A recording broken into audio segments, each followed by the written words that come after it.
Şirinka var mı bizde? Şirinka. Var. Şirinka kaç?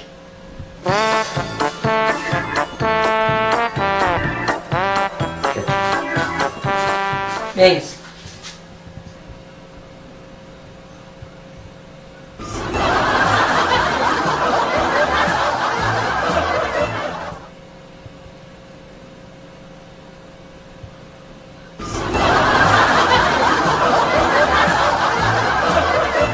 Ne var? Normal şirinka kırmıyorsun ya. Ata. Başınızı kaltılatmayın. Şirenke'ni çıldıratsanız. Ha. Ha ben.